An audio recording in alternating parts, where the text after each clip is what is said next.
because we have interactive storytellers who don't like to be bound by the conventions and the architecture of the room, that we'd like to invite you all to not hold your questions till the end of the talk, but to participate and please raise your hands and ask questions as we're proceeding.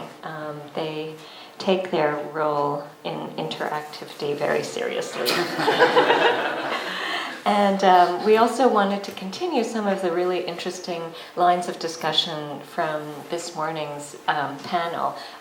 So if any of your questions are specifically about their work or are inspired by the discussion this morning, we would really invite you to just raise your hand, and we are very flexible.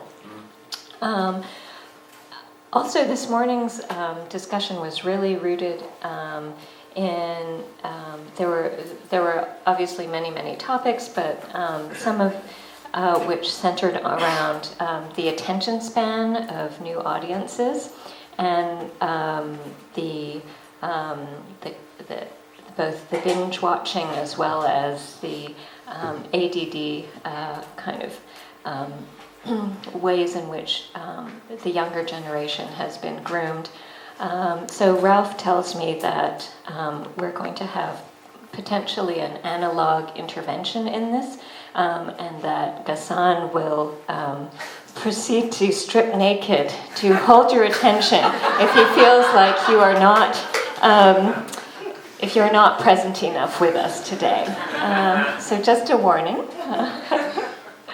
So I'd like to introduce our accomplished guests. Firstly, Ghassan Fayad is a creative producer, technological experimentalist, and one of the producers on Life on Hold. In 2005, he founded Kung Fu. Is that the name, how you pronounce it? Okay. A Montreal-based digital agency whose work over the past decade in digital media, entertainment, and cultural industries has won wide recognition and acclaim, including a Webby Award. He has partnered with influential companies and organizations such as Ubisoft, Radio-Canada, Télé-Québec, and is recognized as a cultural authority in software design and architecture, interactive illustration, animation, video, digital media. As a lecturer, frequent conference panelist, and judge of countless film festivals, he has emerged as a prominent and respected voice in the Canadian new media landscape. Since obtaining his master's degree in computer engineering at McGill in 2001 and studying digital media production at INIS 2003, he has been driven by curiosity and creativity, occupying an amazing number of positions on a wide range of projects, from producer, director, senior developer to creative director. In short, there is very little that Ghassan doesn't already do, and there is nothing that Ghassan does that is not filled with joy and fun.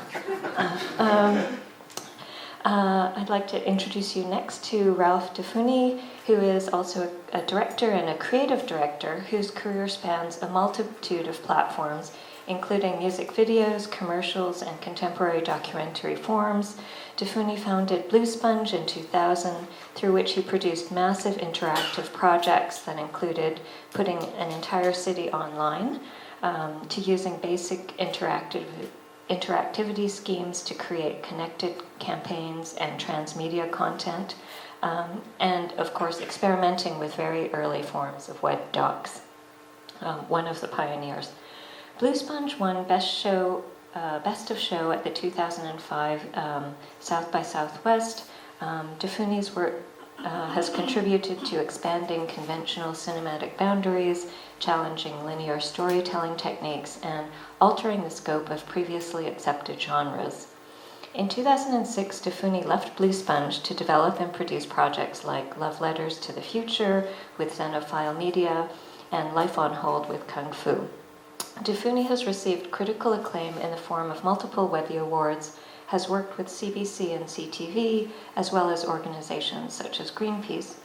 Internationally recognized for his role in the ever-changing digital media landscape of web docs, augmented reality, transmedia, his latest project, Life on Hold, returned Dfouni to his native country of Lebanon. You may wonder how one becomes Ralph Dfouni. He has degrees in communication studies, in film studies, and of course French literature. In addition, he is a craftsman, woodworker, and a carpenter.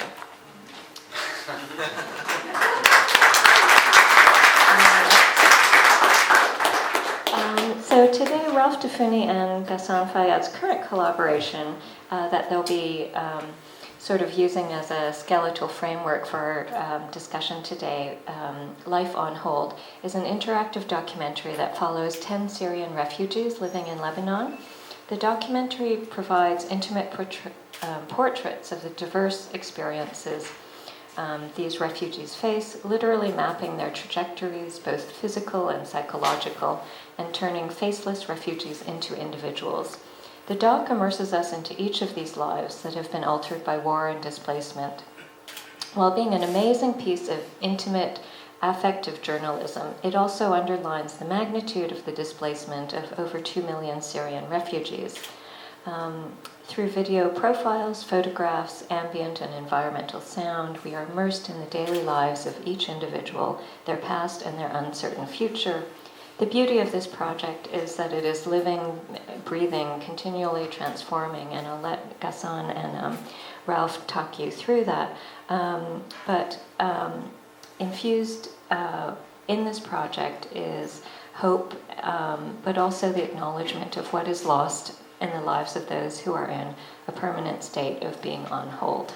And I'd like you to now turn the microphone over to our wonderfully playful, experimental, creative storytellers today.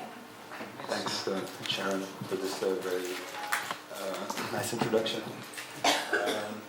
I think, as you said, we presented this project and others in front of very different audiences, and whether it's more from the journalism, documentary, or more from the interactive space, for producers, creators. And the sense we got from the room this morning was that there's a good mix of all kinds of people here, and that it would be even richer if we kind of go with the flow and have you also intervene at any point, so you can really stop us. And we're gonna walk you through the project, but we can take the whole discussion in different directions depending on what we get from the room. Quickly before we dive in, I just thought to tell you a little bit more about the story. I started a production company in Montreal about 10 years ago. When I started, actually, I didn't know Ralph, but I was inspired by some stuff he was already doing in Montreal at the time. We only met years later. And we're both actually Montrealers from Lebanese origin. It's true. You just reminded me that I interviewed for a job at his company before starting my own company, and I didn't get it, and that's what made me start my company. and now I hire him on projects. So, but seriously, I've come from engineering. I started coding stuff like in 10 years ago, and now I guess I define myself more as a producer because I'm the one going, convincing people, getting the budgets, putting stuff together. But I'm both hands. Like I'm a producer with both hands in the creative process because I can't help it. I love channeling, and I'm very interested in how ideas come to something concrete, how you go from a concept, from an idea to something really tangible in the end. And it's always a pleasure when I work with Ralph because he's a very he has a focus in the creative process where he knows where he's going. And often in this field, and I think it was mentioned a bit this morning, there's so many possibilities that we get lost in the possibilities.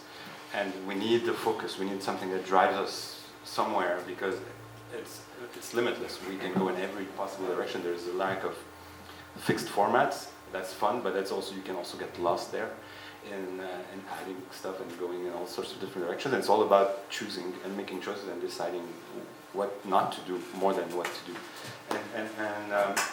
Anyways, about 3 years ago, we started this Life on Hold project, and there's a person that we really can have to mention here, who I think gets the real credit for this project. Her name is Reem Haddad, and she's a producer at Al-Jazeera, who really, we were talking, that's been 3 years, huh?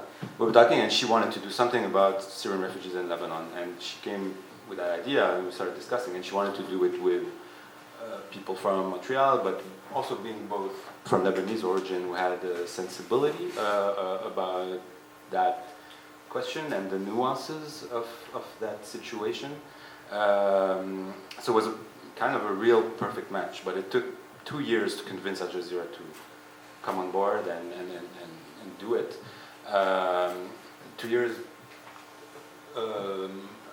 during which we were exchanging lots of ideas and examples, and really Reem comes from the production, from TV production side, so she hadn't done any interactive. It was a learning process for her. She wanted to do it digital, she wanted the subject, but she was really trusting us in where do we take it.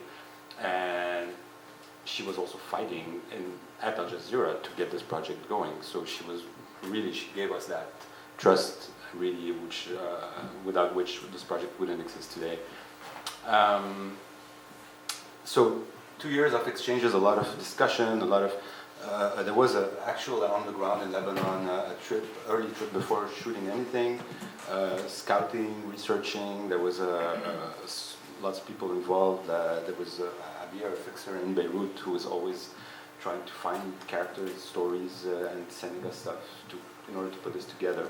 And what really is, I think, the most important thing in this project is how everybody was working together from the early stages. So there's a lot of projects, interactive docs, etc., where it's either the filmmaker does their thing, and then we were talking about the container this morning, like does their thing, and then they find, okay, we need a container for that, and we'll hire a digital agency to do the container and put all that content in that container. And there's other projects where it's like really led by more the technology side and the geeks, and they just imagine all these devices and containers, but there's no content to put inside them. And really, I think when it really works, it's when all sides come together and start and work together. And I think it was a really, really nice collaboration. And yeah, before I go further, I don't know if you want to add anything before we start. No, I think we can. Lebanon is a 3.5 million population, so it's a huge ratio. It's a huge percentage of the population. When you know, it was all over the news here that Canada is welcoming 35,000 refugees. You can imagine the scale of this when a tiny country, 3.5 million, has 1.5 million, at least, because the real numbers, nobody knows the actual real numbers, but estimated at over 1.5 million Syrians who arrived. And those Syrians come from different, So just for context, do you know what's the population, I guess, prior to the war in Syria right now, of the Syrian population? 24, 25, I don't know. Something about 24 is the number. 24, something like that. Yeah. So it's actually one of the biggest human displacements in modern history, probably since World War II, that we're witnessing today. It's a huge humanitarian crisis. But it's reaching Europe and North America only in recent times, but the conflict has been 5 years now, and the first country to get the direct impact of this crisis was Lebanon, and it's the really neighboring country of Syria, with a very porous border and a very long history of tension and between the two countries. It's been, there was lots of episodes of violence and tension and alliances and all sorts of things between the two countries, but it's a very charged relation. And there was nothing really Lebanon could do to stop or to close the border like maybe Turkey or Jordan did. They just poured in.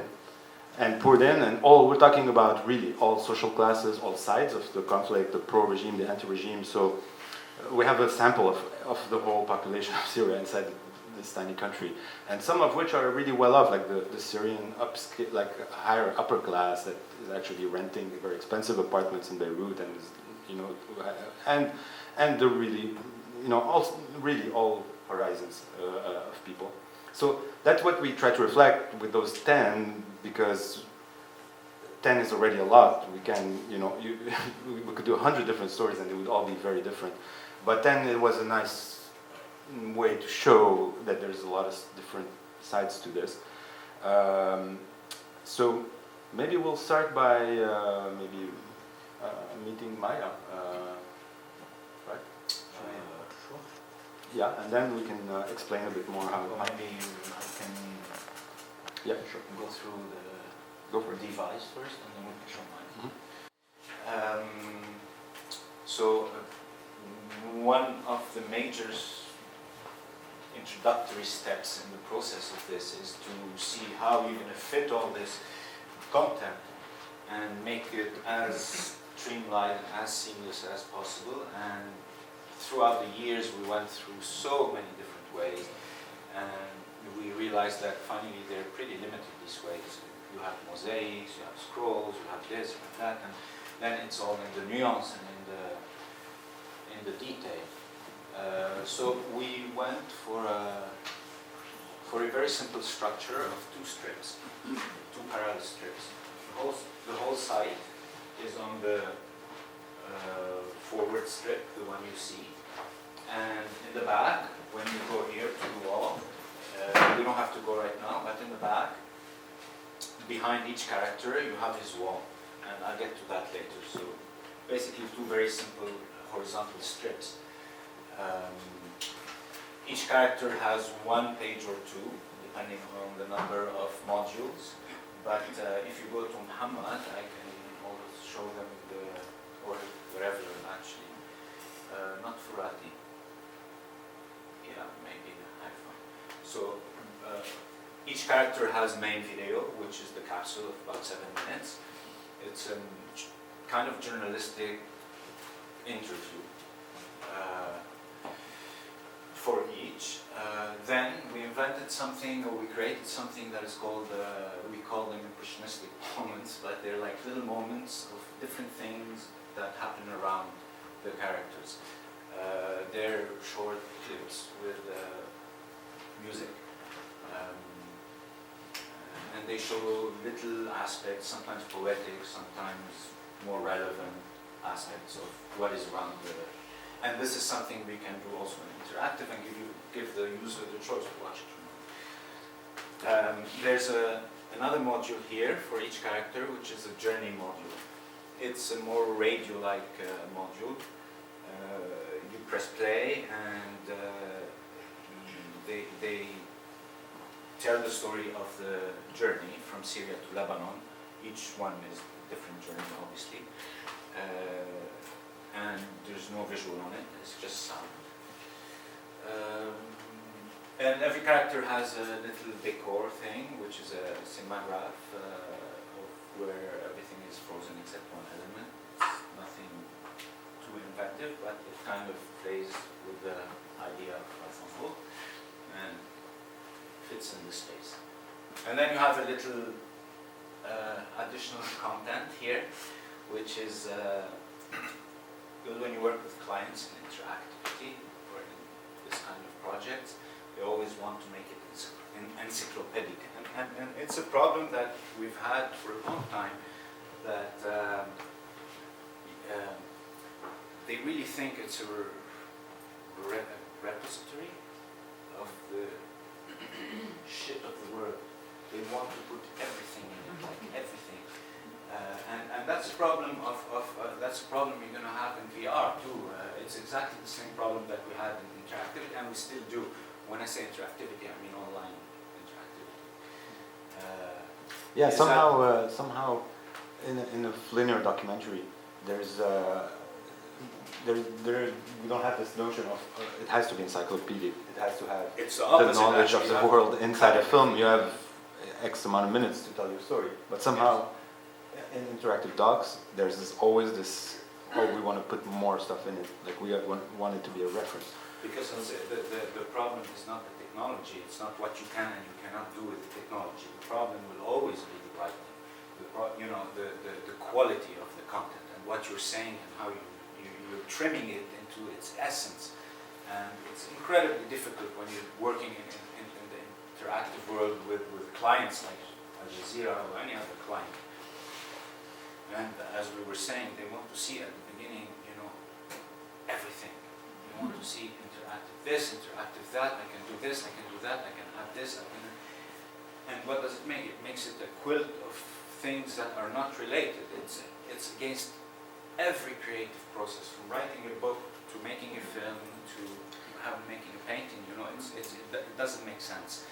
Yet for some reason we're still more or less at that level of things, and it's a huge work for anybody who wants to do projects like that, is to stay focused on the essence. But there's this idea that already the curated approach, like if we had just removed that component, already we knew that most people were not gonna watch everything from A to Z. There was already this notion that there is like a more horizontal way of browsing through things, and maybe some people will go vertically into some characters and dig a bit more and get this other dimension of each character, but most people will not get 100% of the content. So this idea that we have even more additional content for them to see is a bit of a contradiction, but you can understand that from a broadcaster perspective, there's always this one person that says, oh, but we have lots of archives and we've done this on the subject, and maybe we can add this as a complement to, because I'm sure people will be interested in more stuff that we've done before,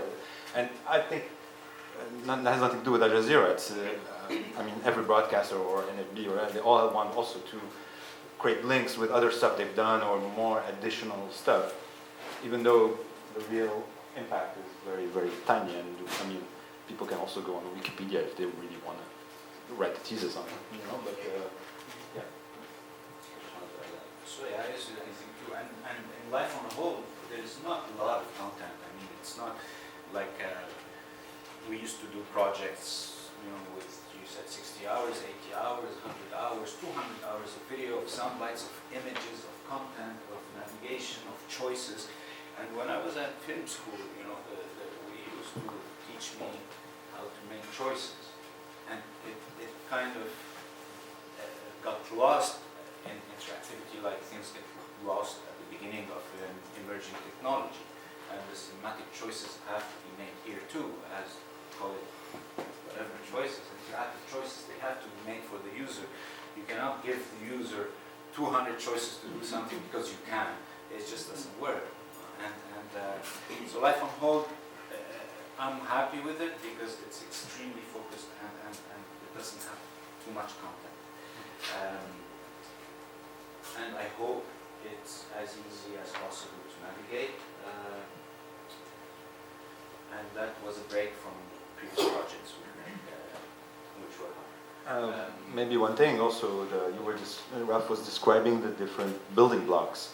So this is like the grammar, and it was essential, I think, that this grammar was defined early.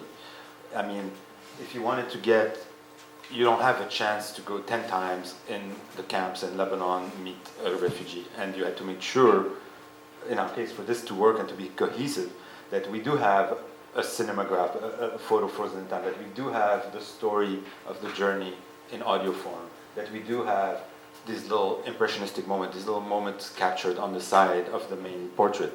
And if the film crew came back without these, the whole project the whole structure and the whole grammar would break apart. So we spent months creating almost our grammar with them, with the producer there, and it was a very spread team across. So there was Al Jazeera in Qatar, the main producer Reem, and Dima working from Qatar. There was a team in Lebanon. There was us in Montreal. There was actually a writer from Vancouver. There was a little team in Portugal. So it was coordinating this. It's important to really write these things. It's like you don't go shooting a fiction without a script. Well, we had to define these things before we actually go and start production. And it took months because we also had to just kind of evangelize, explain, educate, explain what do we mean? What do you mean a cinematograph? What do you mean?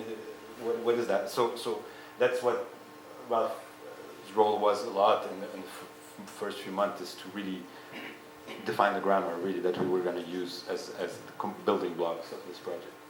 And it's great because there's nothing innovative in it. Nothing in this project. It's great not to have that word. So maybe we can go to the wall just to show you a bit the concept of the wall and what it was about. Yeah. Does it work?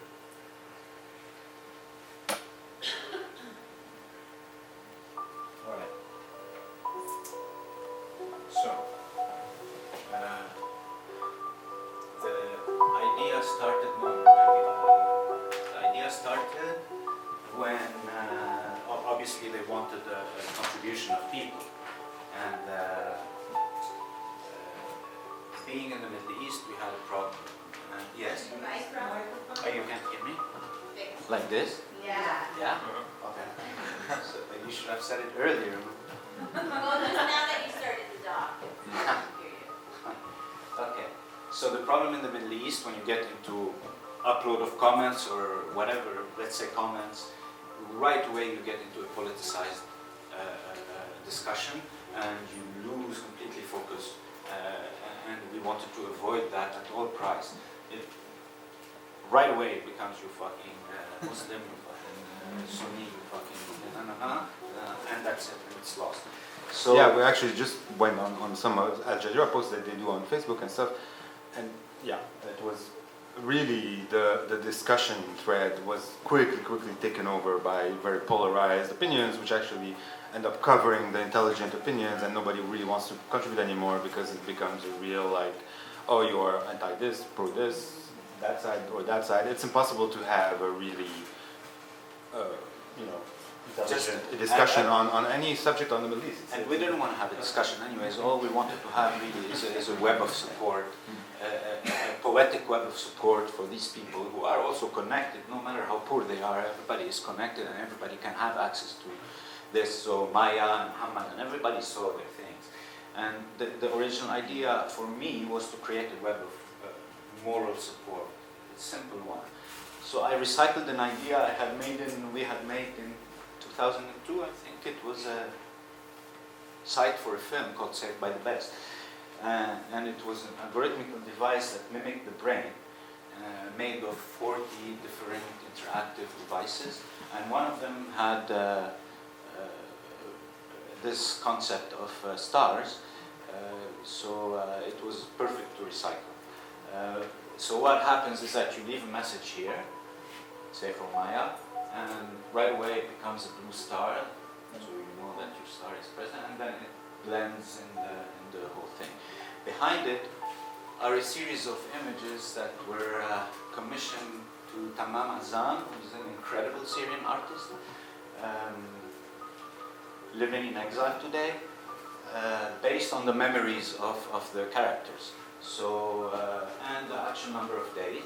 It's a simple device really, but I think it's kind of efficient because time keeps flowing, and the more you are a refugee, the more you've forgotten things that were at home. And so, can you click on the buttons? Yeah. So Tamam created a series of images for each character based on their memories that fade with time. So when Maya was for 400 days in Lebanon, she still kind of remembered the banana, and then as time goes, teddy bear goes, and it applies to all characters. And it's still happening. So every day the count goes up, and we still have bank of images of this integration. So the idea is that with time, with real time, the images disintegrate to a point where the stars add. So the whole fresco kind of becomes, it's alive and it shifts through time.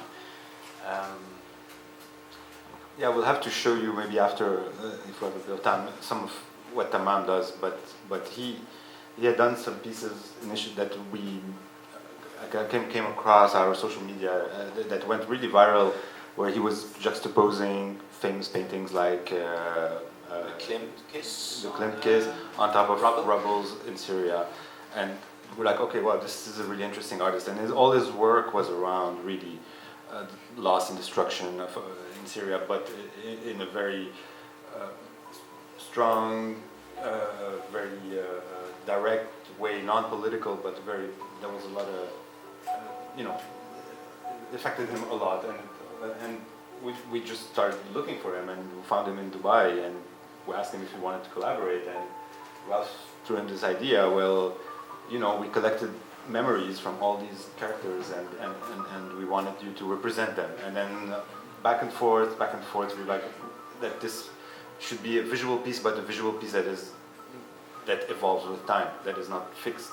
So yeah, he started doing all these like frames, evolving frames with each of the characters' memories, and yeah, as Ralph said, so a new frame is added still every few weeks as the day count increases for the characters. Every few months. Every few months. Yeah. One super important thing is that the stars are shuffled, so there's no real order, chronological order, and there's no real discussion in that you can't reply to somebody else. And what's amazing is that with the thousands and thousands of messages we got, there was no need to moderate, practically no need. Like I think maybe 3 or 4 have been removed because they were really untasteful. And it was a bet in the beginning, like can we let people write stuff without going there, going in the really negative, polarized opinions? And I'm actually still amazed how incredibly effective this is. And this is the strip that is behind the other strip. It's a perfect parallel strip behind the strip. So you can also go back to the front strip through the character, and it's as simple as that. That's it. This is life on hold. There's no more to it, really. What software did you guys use to? What software did you use to? I have no clue. It's custom. It's really custom. We didn't. It was built. Coded. Yeah, it was coded really. So it really started from the script, the visual art direction into UX design, and then developers built it from scratch from that. So the messages are actually from Twitter and Facebook, is that? No, not at all. The messages are from within this. So the messages are here. That's where you leave a message, and it becomes a star right You away. actually go in and. Yeah. No, the little social media icons here are to share the message. Share. Yeah. But every message came from this little form here. Because if you send a message from Twitter, you don't come here. So what's the So you don't aggregate from. Yeah, and then that's the thing too, right? I think that contributed to having more quality and very, very nice, beautiful messages. Was that we didn't put the comment box right under the video for people to react before they even watch the video.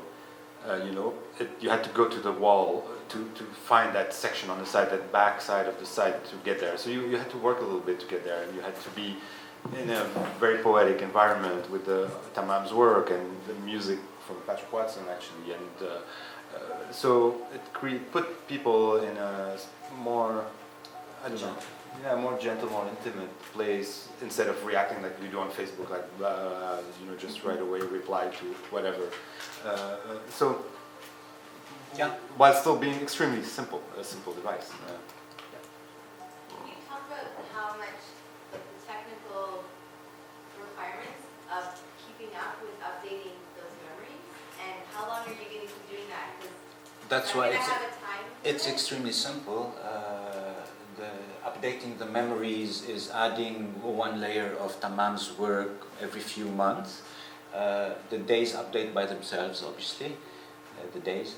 And the stars are the comments of the people, and they keep adding. I think there's a maximum. You put a maximum.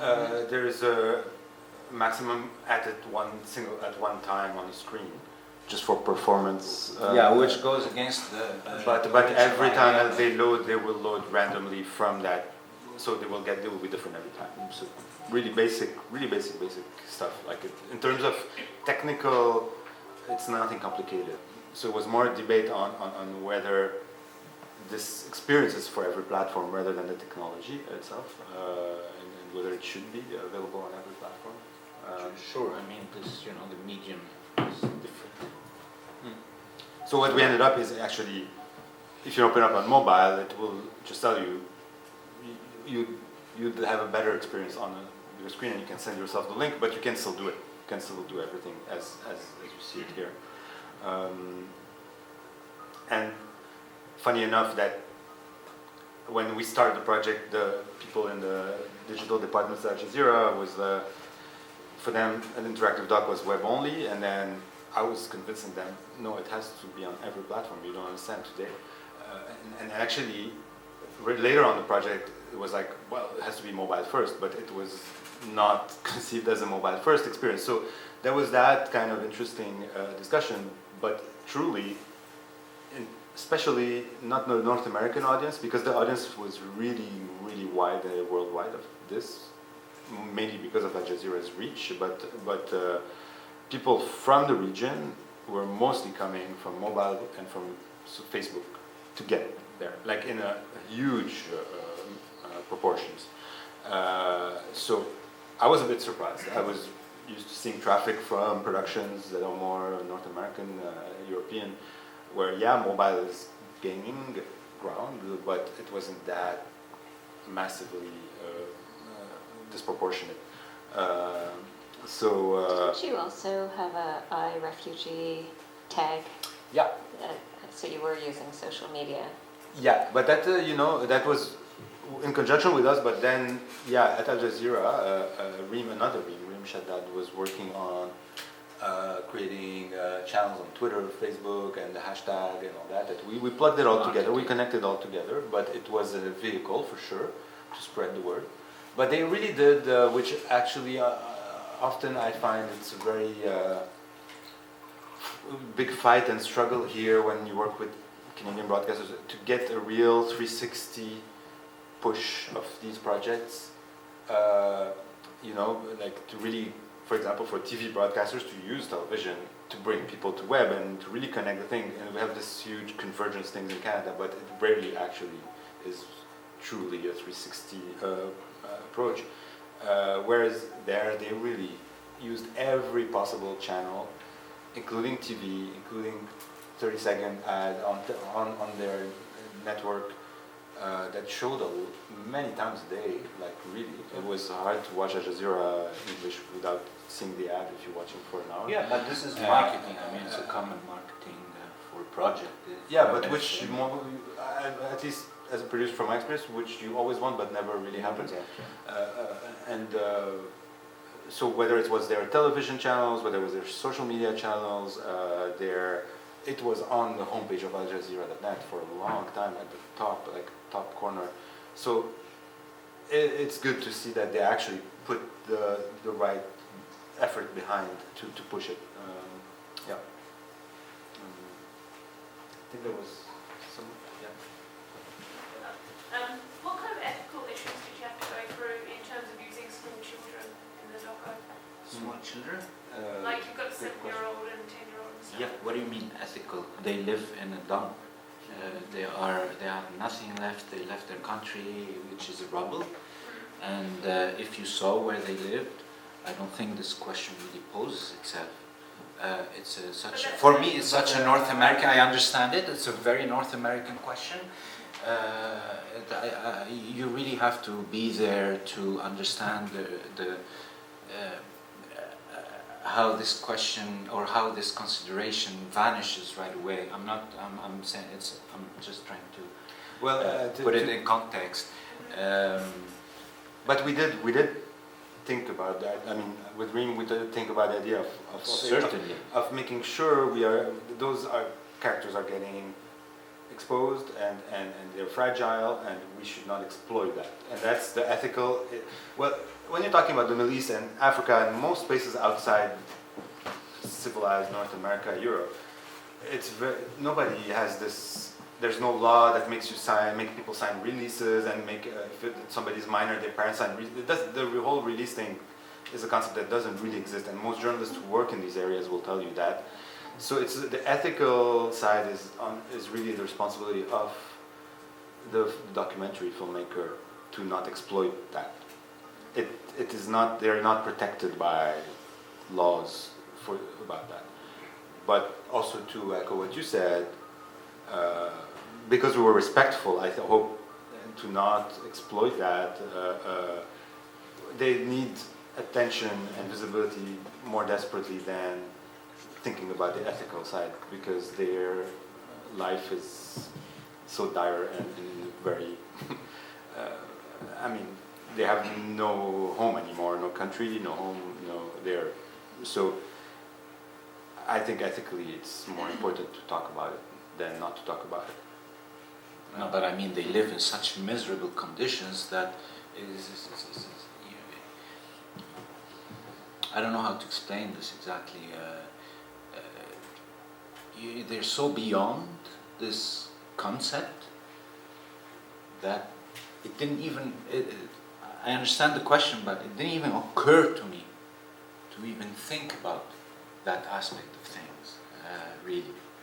Maya, for example, became very close to Reem, and she goes and see her every time. So I think the ethical aspect is included in the process. Mm-hmm. That's what I'm saying. It's not like here separated and put on a piece of paper and followed upon.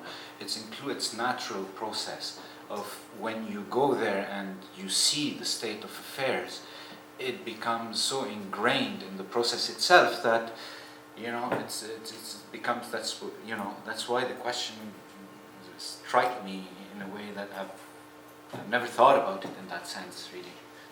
But to continue on the conditions and the context, Maya, for example, little girl, and we're going to show you her story. But okay, let me backtrack a little bit. Lebanon had a Palestinian refugee crisis before the Syrian refugee crisis. And still does, because Palestinians are still in refugee camps in Lebanon without a status other than refugee.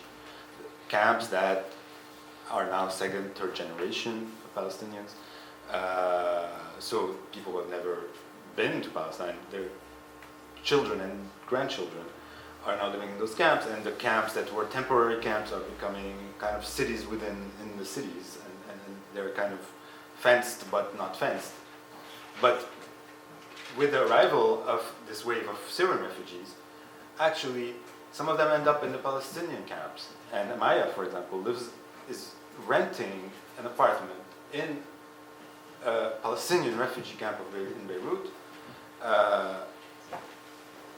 From Palestinians. From Palestinians, and it's quite obscene because they're paying $600-700 a month, where they're sleeping 6-7 Syrians in a little tiny room. And well, this is the impressionistic moment idea. This is, for example, the Gaza building where Maya lives. The Gaza building was a hospital in the 40s? I guess 50s, 60s. And then turned into an apartment building for Palestinian refugees, and now is full of Syrian refugees. And these are the corridors of the Gaza building. Minus the smell.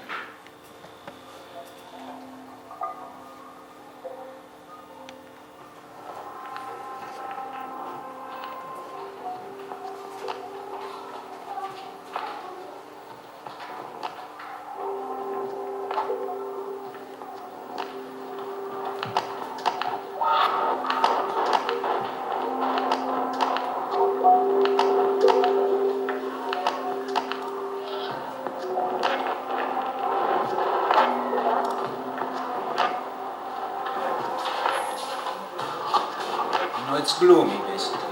This is what it says. And this is a suburb of Beirut, like 10 minutes from there you're in a super trendy loft area, blah blah blah. And then we both lived and grew up in Beirut and had never been in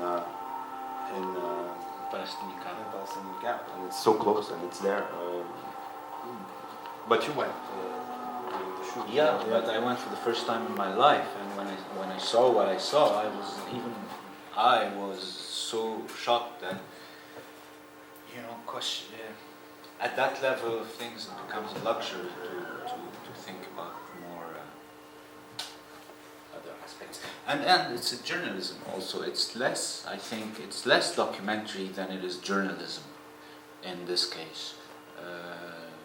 We call it a web doc, but it's a form of journalism that is more intimate and that is fragmented and put in that kind of content. And there's a difference between journalism and documentary, many differences. We're not going to talk about it now. It changes the perspective. Oh, I guess that's my question to you, is like, where is that definition, where's that line drawn? I don't know, I'm neither a documentarist by trade or a journalist. The funny thing is that this project, that's the first project I work on that is blurring this line, and I'm feeling it, and I'm starting to think more about it. And I was telling Sharon, we spoke about the project with journalists. They're interested, professors of journalism, as much as people in the interactive world, as much as people in the film world, and it seems that the cards are shuffled in a way at this level at this time. Maybe 10 years ago they still knew that I'm a journalist, I'm a documentary, but now the lines seem at least to be more blurred. Yeah, I mean, if I can give it a go, I think there is this goal in journalism to be objective. Not that it is objective; it's never is fully objective. But there is this process of really showing both sides of the story and structuring things in an objective way. And this is not a constraint in documentary filmmaking, especially. We are in Canada, and there's the NFB, and there's this whole tradition of the author and the point of view that comes from the documentary that we really understand in the Canadian way, in a different way than the rest of the world. But there's this tradition of really an author driving the storytelling in a documentary and bringing you not necessarily, they don't have to be objective. I think we talked about it this morning a little bit, and. But the truth is, it's kind of always somewhere in the middle, right? It's a specter between the two, and most projects are somewhere in the middle between the two. But it doesn't. Documentary does not have to really cover factual news or things that. I mean, it's complex. I think you can talk about it for hours, but the short answer is that I think the line is blurred, especially in the digital. Word and the digital creations, like even Reem, who shot the content, is neither a journalist nor a documentary filmmaker. She's a producer at Al-Jazeera, and the producer at Al-Jazeera is really half a journalist by trade. So maybe it's neither. I don't know. Yeah, well, I was just curious, just because you were saying that you identified that this is a little bit more journalism than it is documentary. Yes. So I guess maybe it sounds like it's just about you were talking about authorship. Maybe that's just about the individual or individuals who are sort of the author or authors taking more of a backseat to the project. Yeah. Yes, but don't forget the institution behind it. It's a news institution. It's an organization of news and journalists. Though they produce amazing documentaries too. And when I went to visit them in Qatar, it's really two completely different sides at Al Jazeera English. The news and the program meaning documentary, which is mostly they acquire actually from documentary filmmakers. But they produce some also themselves. But they're two different divisions because the programs or the documentary side is on a much longer form process, project that took 2-3 years to come together. And the news is all about the covering, what's happening now, what's the news, what's the story, and it's about filling the 24-hour program grid with current news. So it's maybe that notion is also part of the distinction between the immediate impact of news versus the more the process of a documentary, which is usually you can rarely make a documentary in less than a year or two. So there's not this immediate relation with what's happening. And actually, interesting enough, before a project that's taken 2-3 years like this one, we had no idea, and neither did we even thought the opposite, that the Syrian crisis would still be in the news today. It was at some point in the project we were like, wow, I'm sure by the time we finish this, it will be an old story. And we started seeing things shifting in the middle of the project where all of a sudden there was the crisis in Ukraine and this and that, and Syria was no longer in the news for a while. And we're like, okay, the news has moved beyond, but the problem in Syria is not over. And then it came back even bigger than before, and it's still going on today, which is incredible. 5 years, it's incredible that we're still in the same place. Nothing is resolved, and the flux of people leaving Syria is mind-blowing. It's hitting now the Western world more than in the early years, but it hasn't changed much in 5 years, really. And then those characters, towns and villages and cities where they came from are mostly erased today. There's nothing much left in Syria, not much, almost no building left standing. It's, I don't know. We lived, both of us, probably ended up in Canada because of the civil war in Lebanon, for those who remember, in the 70s and 80s. And we thought the civil war in Lebanon was one of the most atrocious, violent destructions. And the scale of what's happening in Syria is so beyond what we've seen in Lebanon, really. Not that Lebanon hasn't had its share of suffering and tragedy, but the scale of what's happening in Syria is insane. Insane. So maybe without further ado, we'd like to show you a few. Well, okay. I just want to ask a question back, but when you were discussing the grammar of these pages, had you already identified some of your characters, or did you just make that discussion in fact? Yeah. It was in parallel. But I think that was written regardless of the names of the characters. We knew we had 10, and what were we going to do with them, and how were we going to structure the website?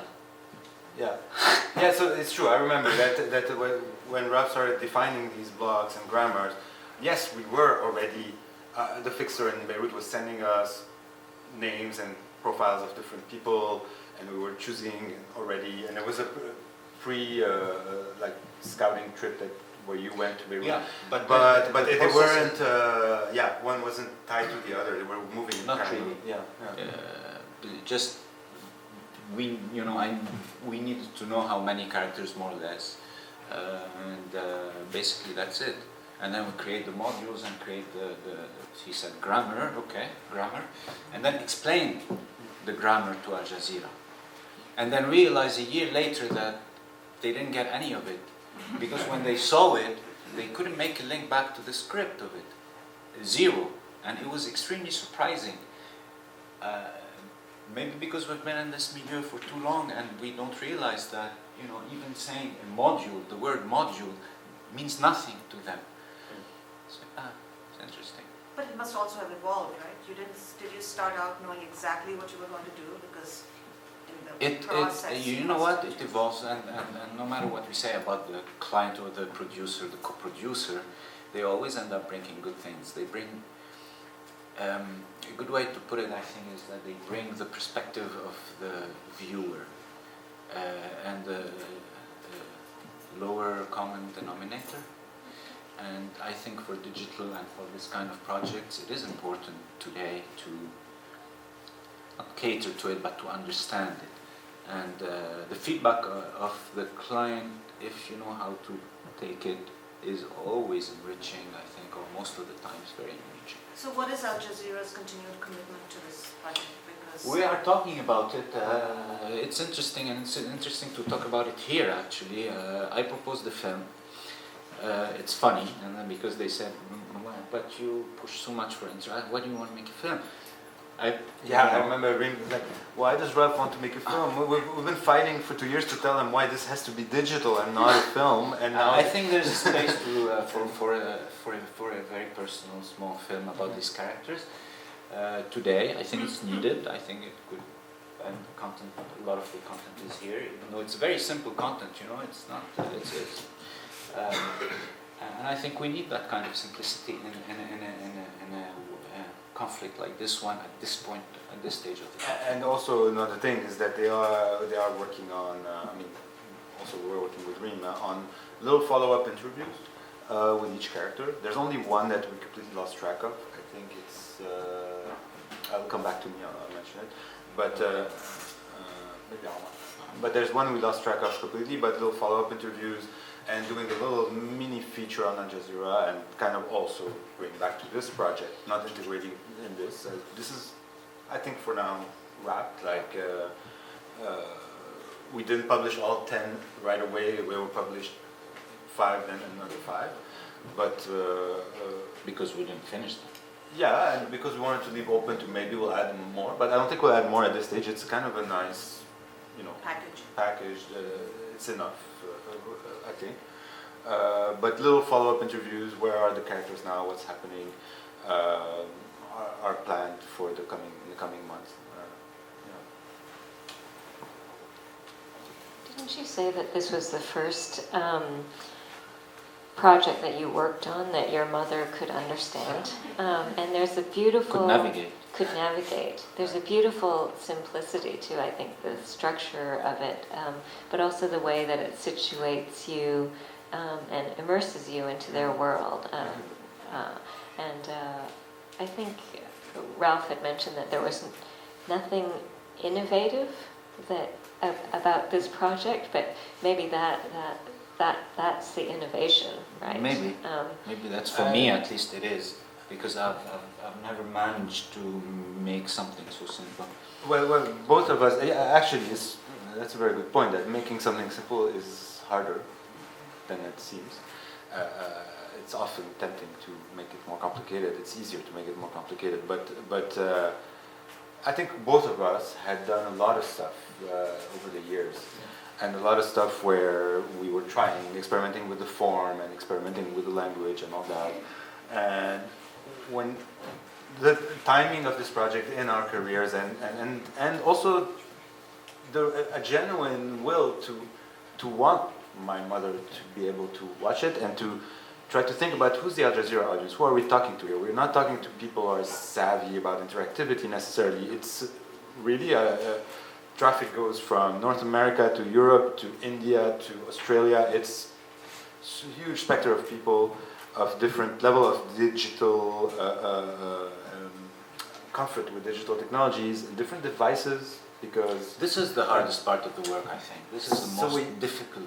We wanted to reach and not alienate anyone, and not trying to do things because we think it's cool, but trying to see how people are gonna perceive them. We both wanted this from the beginning, and not really everything complicated. We put it out of the way right away. Like, no, we don't want to go there. We don't want to go there. All these ideas that were thrown, gamification, this, that, and we kind of just closed more doors than we opened doors. And it was harder than it seems, really, to not. For all the reasons, because that we talked about. It's their first web doc of that kind, and they wanted everything in it, and we were in the opposite process completely. Because essentially it's boxes that open up videos, maybe, but it's a lot of care taken into every detail and every editorially, and so that is what makes the difference more than reinventing navigation or interactivity or anything like that. It's a curated, elegant collection of bits and pieces of things. And to all who are working in VR, I think it's incredibly precious to understand that and not to think that it's a gimmick and to impress people. Should we watch Maya maybe and then...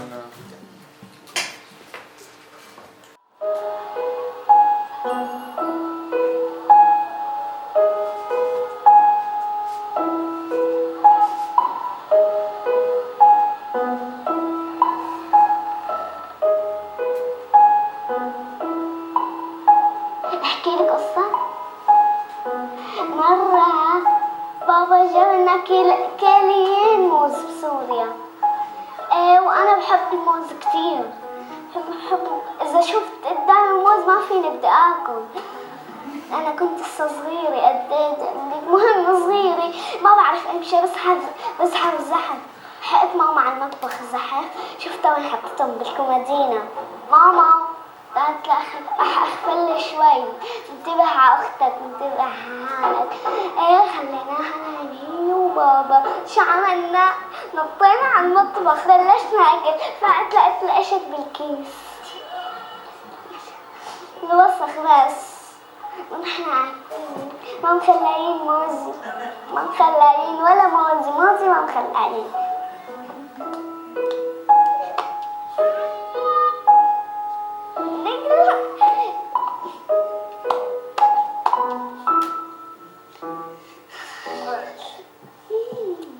أنا اسمي مايا الشيخ عيسى مايا لؤي الشيخ عيسى وعمري 7 سنين من حمص من جرة الشياح.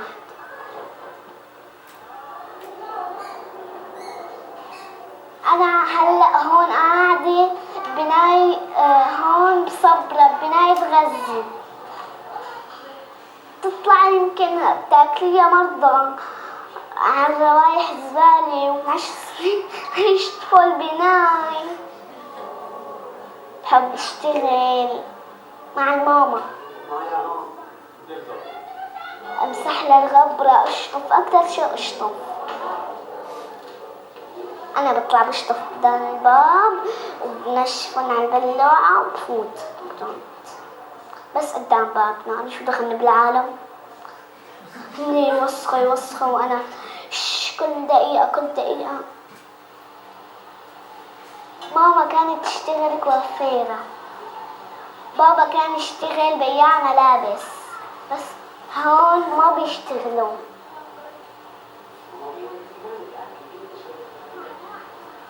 بيقعدوا ضلوا بيتفرجوا معي أفلام كرتون إني بدهم الأخبار بس أنا بتفرج على أفلام كرتون. أنا طفلة بدي أتسلى مع مين بدي ألعب 10 حيطان قدامي. بزهق. بنت بين 4 حيوط شو بدك أكتر من هيك؟ حيط 2 3 4 5 6 حيوط بين بنت. بس ازهق بطلع برا ما بلاقي حدا برد بفوت ضل بطلع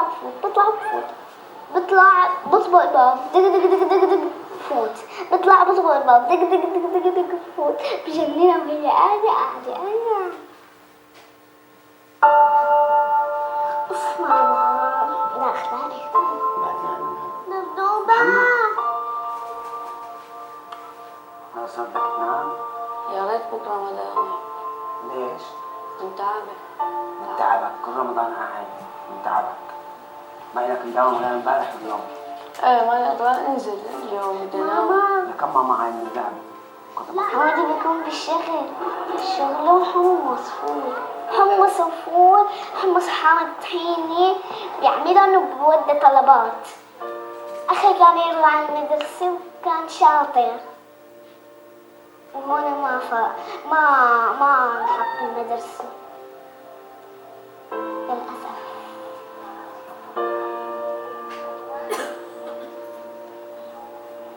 ما بحس حدا مبسوط ما حدا مبسوط وأنا أكتر شي من بيناتهم.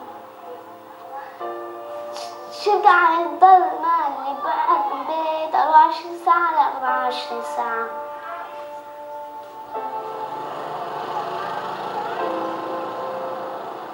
يا ماما فيقت من هون فقت غسلت لبست فكيت شعري زبطته شربت حليب ونزلت معه.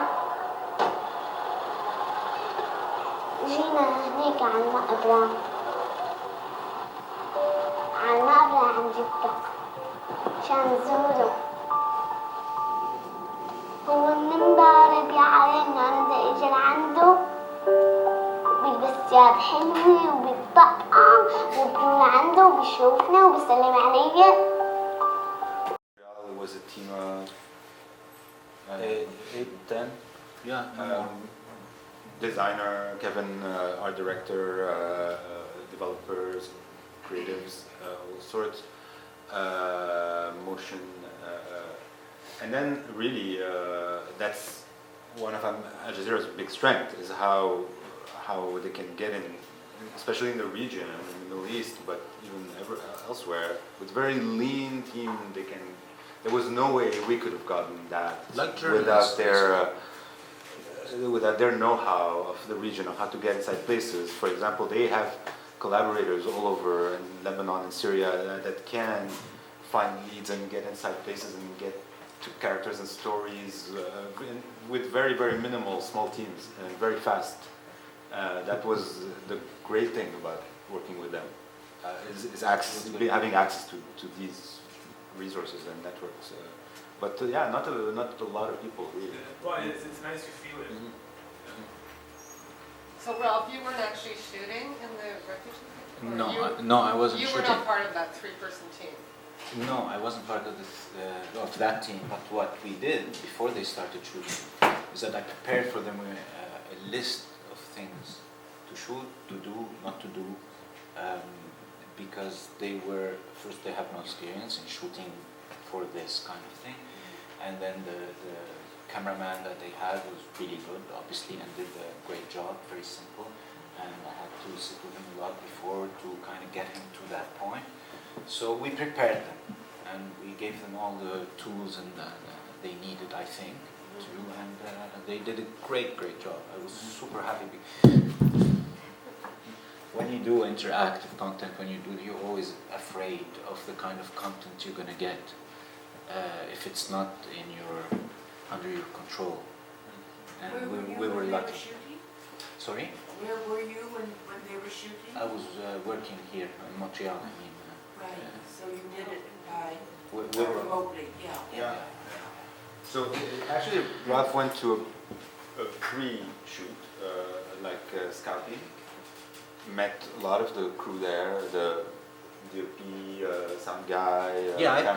They were ready to go and brainstorm, brief them, and then a lot of Skypes back and forth. So we were part of the team, but remotely. And you selected the characters.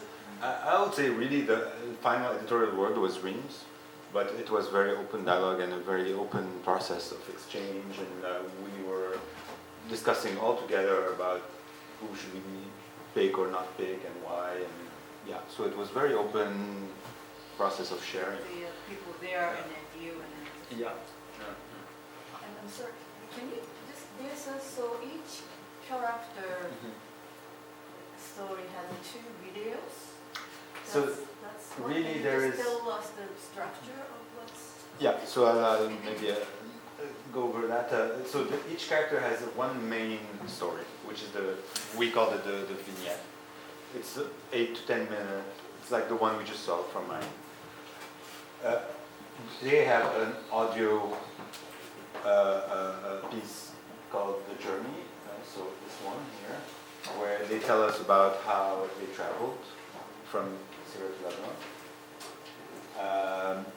And the rest is more or less 1 or 2 things that we call moments, which are like little scenes outside of contextualizing the character, and it's really diverse. We showed you the one about the corridors of the building, but some are much more poetic, or just kids playing outside, or things like that. There's the cinematograph, which is just this image that is half frozen, half in movement. So in a way, it's nothing hidden. You see all the content. Everything's right there. here. Everything's there. And then there's the other side, the wall of memories where people can leave messages. That's essential. These are the essential blocks. Great. But some might have, some characters have 1 moment, some have 2 or 3. That was really depending on, I was choosing, the things that made most sense. So in that case, they have 3 moments, all invisible, or it's some? No, there's one moment here, the garage, the desert garage, and that's it. In Maya's case, we have a moment the one that we saw about the corridors, but there's this other one about the cotton candy, for example. So she has two moments.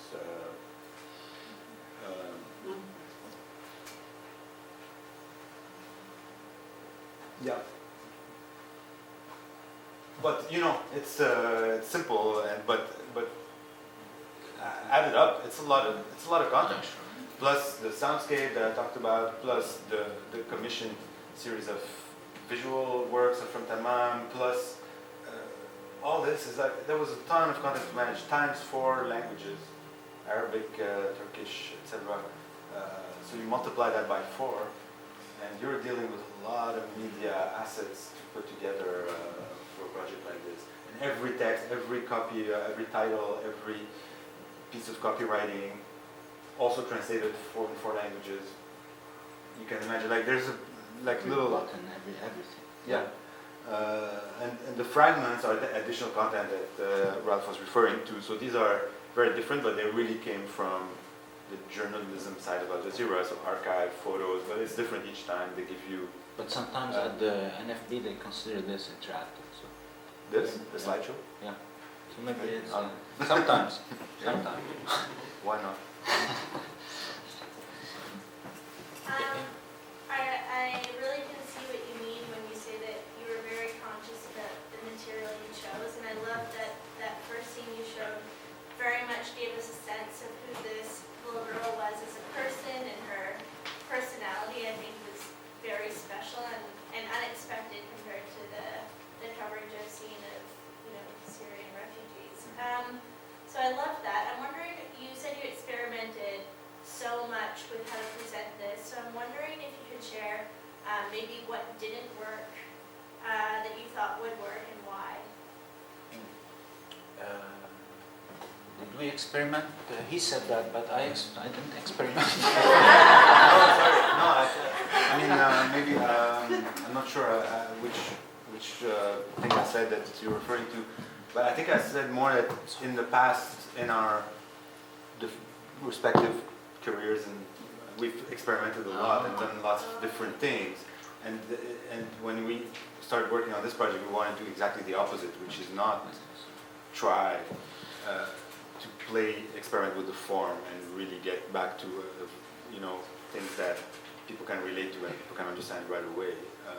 I think that's what I meant, unless you're referring to something else I said. I don't know. Okay, no, I just we de-experimented.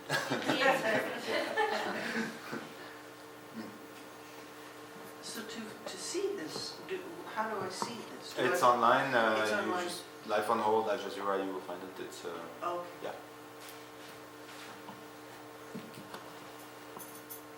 All right. Okay, Barbara. Great. I just wanted to go back to something that you said earlier. I think it was you who said it, and it really struck me. And I think this ties in perhaps with the questions about the ethics. But you said that you wanted to create a web of moral support, and I thought that was very touching and profound. I've seldom heard somebody talk about their work of this nature, this kind of web-based work, as bringing that kind of notion of a wider and deeper morality to it. And I thought that was a very beautiful statement. I just wanted to kind of bring back the attention to that and ask if you could perhaps just talk about it, both of you, a little more fully. Thanks. I don't think you can get into a project like this if you are not extremely sensitive to the human beings that are in it. You don't have to have gone through war, I think, to see it, especially if you go there and you meet them. That's why that question was, for me, beyond my scope. It's very clear that they need any form of support that they can get, and really that was the idea, was still always at the center of the process. I don't need to do a web doc. I can live without making a web doc or whatever you want to call it, but this is the subject of it was a driver for all of us, even for Reem, who is originally Palestinian, so she knows very well what exile and what this kind of situation is about. So I'm very, very happy that the whole team was, and you know how good the people are usually in Canada, in Montreal, you know. So everybody who got onto the project was gentle enough to carry the content with great care. From the artistic director to the programmer, you know, they were all very, very, very happy to work on this. So it remained the main line behind the device. You said something else. I had something in mind I wanted to say also. I don't know. The web of moral support. When we coined the concept, there was huge reaction from Al-Jazeera. No web of moral support. No moral support at all. Actually, we are journalists. And that maybe is something interesting to consider in the world of journalism and broadcasters. They, you know, that's the line they don't want to cross. So they want to relay the stories, and they don't want to create any kind or be involved in any kind of support one way or the other, or to children or to the other party. They don't want to do that. Well, it's beyond their can I mandate. Add something? Yeah, because their mandate as journalists is not, they can't be on the activism or NGO side, because it becomes, you know, there's an ethical side to this, and there's all these layers. But what I just thought about, that however their mandate ends before the support part, they are very well linked with NGOs and humanitarian organizations. So, for example, a huge relay of this project were UN, UNHCR, Oxfam. They all tweeted it and put it on Facebook many times, and that's a lot because they often work with Al Jazeera, or they kind of, there is a certain complicity that is on the refugee subject. I think in social media, the most influential mentions and exposures that we got were from humanitarian organizations, refugee associations, NGOs. These were the people who relayed this project the most, and it was beyond Al Jazeera. So they kind of can work together also. It's nice when they work together, actually. Are there any other questions? Barbara, you have your hand poised. No. Oh, okay. I could hear you talk more about this, but Yeah. I'm satisfied. Thank you. Well, I thought it was so interesting that as veterans of so many emerging technologies, and as experimenters with those technologies, that you almost see the simplification of technologies and accessibility as being the kind of the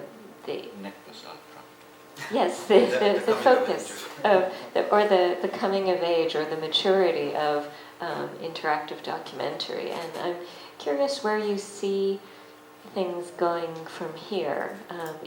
Do you feel that this is VR? And what are your thoughts on VR? Ghassan has more thoughts than me. No, I don't have thoughts on VR. I don't want to get into that, but it was.